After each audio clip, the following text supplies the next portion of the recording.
Emily, and today I'm here to bring you another Recent Reads video. It's been 2 weeks since I filmed a Recent Reads, and that's mostly because my across-the-way neighbor has been sitting on her porch a lot lately, and as you can probably tell, I sit in front of a window when I film, and so every time I get ready to film, she's out there on her porch, and she can see me, and I'm self-conscious about it, so I haven't been doing it. So right now, today's Sunday, May 2nd, no 3rd, May 3rd, and she hasn't been out on her porch all day, so I'm gonna try to film this, and hopefully she won't come out. Or I know I should just get over it, but I'm so self-conscious about the fact that she might be watching me while I'm doing it. But anyway, so let's just get into the books that I've been reading. The first book that I finished recently was Founding Mothers by Cokie Roberts. I listened to this on audiobook, but it was actually an abridged audiobook, so I did also read the physical book, so I was glad that I had both. This is a group biography of several different women in that were important to the Revolutionary War effort. You got famous people like Abigail Adams and Deborah Reed Franklin and Martha Washington and people like that. And then there's also several women that I had never heard of before, which was really cool.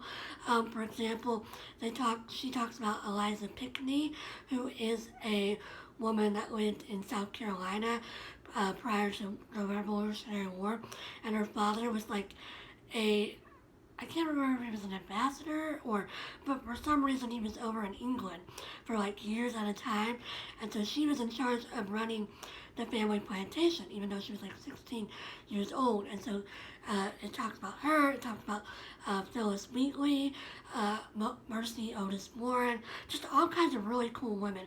I really enjoyed the audiobook. I'm glad I listened to it because I do think it made it go by faster. And yeah, I would definitely recommend this if you're interested in Revolutionary War history or women's history. I'm interested in both of those things.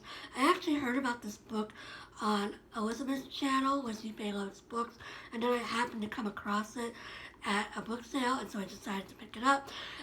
My one complaint about this book is Cokie Roberts puts in these asides that are her personal opinion, and when she's reading them on the audiobook, it actually sounds pretty interesting because it sounds like she's a friend talking to you and being oh hey, listen to this cool fact I heard or found.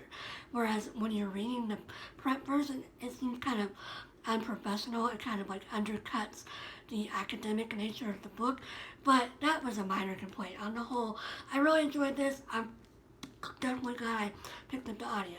So yeah. The next book that I finished recently was my book club book for the month of April, and that was Hiddensee, A Tale of the Once and Future Nutcracker by Gregory Maguire. And this is a retelling / backstory of the guy Drosselmeyer in the ballet The Nutcracker, who is the one who is Clara's godfather and makes the Nutcracker for her. So, and he's only at the start of the ballet. So this is his backstory, and takes place in Germany in the I want to say the 1600s. And this was okay, but I didn't really like it. I gave it 2 stars. For one thing, I never really cared about Drosselmeyer, and I never really got why I should be interested in his backstory. As you can probably tell, I didn't pick this book. I'm just reading it. But yeah, this was okay, but I mean, if you like fairy tale retellings, you might like this, but I just didn't care much about it. The only Gregory Maguire I've read is Wicked and Son of a Witch, and those I read a long time ago, before the musical Wicked was a thing. I read the books, and so I hadn't, Gregory Maguire's books are not my typical jam. I'm not a huge fantasy reader, and I'm also not a huge fairy tale retelling person, so this was okay, but yeah, again, I didn't think it was that great. Finally, I read The Hypnotist Love Story by Liane Moriarty. This is about a hypnotist named Ellen, and she starts going out with this guy named Patrick, and on their first date, Patrick tells her that he is a stalker. His ex-girlfriend, Saskia is stalking him, and so it's like been going on for several years. He went to the police, but then they sort of dismissed him because he's a man. And so Ellen is actually quite intrigued by Saskia and starts sort of being interested in her backstory. And we also, so this is a dual narrative story, so we get Ellen's perspective, but then we also get Saskia's perspective, and we see why she started stalking Patrick, how it impacts her life, what kind of person she is.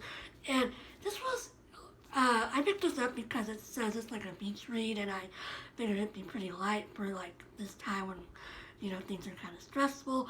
But it was fair. I mean, I gave it 3 stars because I liked it more than Hiddensee, but I didn't like it like that much more than Hiddensee. I felt it like it was kind of like, I don't know, I just thought the characters were kind of unrealistic. Like, first of all, Ellen, like, is very interested in Saskia and is not afraid even of Saskia, even when she does like really crazy stuff. And then at the end of the book, Saskia, well, I don't want to spoil it, but like the ending was kind of unrealistic for me in terms of how Saskia's story resolved. And yeah, it was just okay. I sort of felt like this was like a rich person's problems book. Not that stalking is not a serious thing, but just like Ellen's like got this perfect life and a perfect career, and like all of her problems throughout the course of the book are resolved in like this really, you know, tied up with a bow nice way, which I like that when books are tied up well. But like, just in this book, it just seemed like too perfect. I felt like I previously read Big Little Lies by Liane Moriarty, and I liked that one a lot better than this. But this one is like one of her first novels, so I think she did get better at like making things more interesting and making things seem more realistic. But yeah, this was fair, but it wasn't like amazing or anything. Currently, I am reading Liar, Temptress, Soldier, Spy, 4 Women Undercover in the Civil War by Karen Abbott.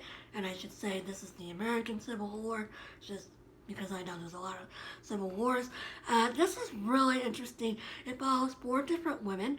It follows Beth Boyd, who was a spy slash like messenger for the Confederacy.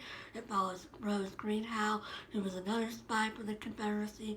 It follows Emma Edmondson, who was a soldier in the Union Army, and then it follows Elizabeth Van Lew, who was a Unionist that was living in Richmond and basically did smuggling and helping Union prisoners of war escape and things like that.